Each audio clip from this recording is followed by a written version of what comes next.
ভাৰতৰ সকলোতকৈ ডাঙৰ টেলিকম ব্ৰেণ্ড হৈছে জিঅ'। 2015 চনৰ ডিচেম্বৰ মাহত মুকেশ আম্বানীৰ দ্বাৰা লঞ্চ কৰা হৈছিল জিঅ' কোম্পানী। যি কোম্পানী এতিয়া গোটেই ভাৰততেই বিখ্যাত। ভাৰতৰ বহু গাঁৱে ভূঞে জিঅ'ই নিজৰ ইণ্টাৰনেট ছাৰ্ভিচ উপলব্ধ কৰি দিছে আৰু গ্ৰাহকে বহু কম দামতেই এই ইণ্টাৰনেট ছাৰ্ভিচ লাভ কৰি আছে। মুকেশ আম্বানীৰ দ্বাৰা গঠিত এই কোম্পানীটোৱে ভাৰতত প্ৰথমবাৰৰ বাবে বহু কম দামত 4G সেৱা উপলব্ধ কৰিছে। জিঅ'ই এটা ইণ্টাৰনেট ৰেভলিউচন আনিছিল ভাৰতৰ কাৰণে। এতিয়া জিঅ'ক প্ৰতিদ্বন্দ্বিতা কৰা কোনো কোম্পানীৰ বাবে সহজ নহ'ব। যি মূল্যত জিঅ'ই ইণ্টাৰনেট সেৱা উপলব্ধ কৰি দি আছে, সেই মূল্যত বেলেগ কোম্পানী দিয়াটো কোনো কাৰণতে সহজ নহ'ব। জিঅ'ৰ গ্ৰাহক দিনক দিনে বাঢ়ি গৈয়ে আছে, কিন্তু ভাৰতৰ ইণ্টাৰনেট ছাৰ্ভিচৰ জগতত হাত দিবলৈ আহি আছে এনেকুৱা এজন ব্যক্তি, যি ব্যক্তিয়ে বিজ্ঞান আৰু টেকনলজি আজি এটা নতুন উচ্চতালৈ লৈ গৈছে। যি ব্যক্তিয়ে প্ৰযুক্তিবিদ্যাক এটা নতুন উদ্ভাৱন দিছে। যি ব্যক্তি যিকোনো মুহূৰ্তত যিকোনো কামতেই ৰিস্ক লৈ ভাল পায়, তেওঁৱে হৈছে ইলন মাস্ক। তেওঁৰ দ্বাৰা নিৰ্মাণিত কোম্পানী ষ্টাৰলিংক আহি আছে ভাৰতত। এডভান্স বুকিং আৰম্ভ হৈ গৈছে ষ্টাৰলিংকৰ। ভাৰতৰ বহু চহৰ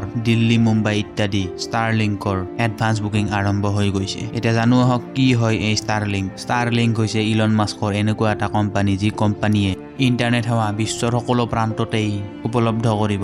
এই ইণ্টাৰনেট সেৱা কোনো অপটিকেল ফাইবাৰ তাৰেৰে যোগাযোগ নাথাকে। ই সম্পূৰ্ণ ৱায়াৰলেছ হ'ব, যাৰ কাৰণে বহুতো উপগ্ৰহ ছেটেলাইট মহাকাশত পঠোৱা আৰম্ভ কৰিছে এই কোম্পানীটোৱে। এই উপগ্ৰহ ছেটেলাইটসমূহৰ পৰা বেণ্ডউইথ ছিগনেল তললৈ পঠোৱা হ'ব আৰু আপোনালোকৰ ঘৰত এটা ৰিচিভাৰ লগোৱা হ'ব, যি ৰিচিভাৰে সেই বেণ্ডউইথ ছিগনেলবোৰ ধৰি ৰাখিব আৰু আপোনালোকক ইণ্টাৰনেট প্ৰদান কৰিব। আৰু ইয়াৰ দ্বাৰা আপোনালোকে কোনো তাৰৰ জঞ্জট নোহোৱাকৈ ৱায়াৰলেছলি ইণ্টাৰনেট ব্যৱহাৰ কৰিব পাৰিব। বহু কম দামতেই এই ইণ্টাৰনেট সেৱা উপলব্ধ হ'ব। আৰু এয়াই হৈছে ষ্টাৰলিংক প্ৰজেক্ট, যি প্ৰজেক্ট খুব সোনকালেই ভাৰতত আৰম্ভ হৈ যাব আৰু ইয়াৰ এডভান্স বুকিং আৰম্ভ কৰি দিয়া হৈ গৈছে। আৰু এয়া মুকেশ আম্বানী জিঅ' কোম্পানীৰ বাবে বহু ডাঙৰ সমস্যা হ'ব পাৰে। জিঅ' কোম্পানীয়ে 2015 চনত সকলোকে বিনামূলীয়া ইণ্টাৰনেট যোগান ধৰিছিল। সেই সময়ত সকলোৱে বেলেগ চিম খুলি থৈ নিজৰ জিঅ' চিম লগোৱা আৰম্ভ কৰিছিল নিজৰ মোবাইলত। সমগ্ৰ ভাৰততে বিনামূলীয়া ইণ্টাৰনেটৰ কাৰণে বহু জনপ্ৰিয় হৈ পৰিল জিঅ' নেটৱৰ্ক। কিন্তু আজিকালি হয়তো আপোনালোকে দেখিছে জিঅ'ৰ নেটৱৰ্ক গাঁৱে ভূঞে সিমান এটা কাম নকৰে। কিছু শ্ল' হৈ গৈছে জিঅ'ৰ নেটৱৰ্ক। প্ৰতিদ্বন্দ্বিতা কৰিবলৈ আহি আছে ষ্টাৰলিংক, ইলন মাস্কৰ ষ্টাৰলিংক।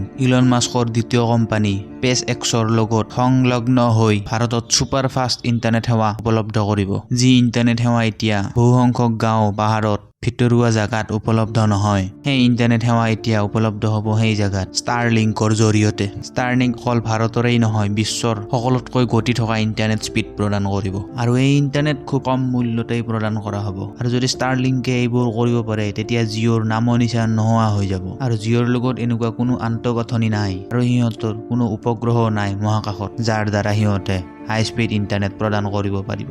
আৰু এয়া মুকেশ আম্বানীৰ কাৰণে বহুত ডাঙৰ সমস্যা হৈ পৰিব।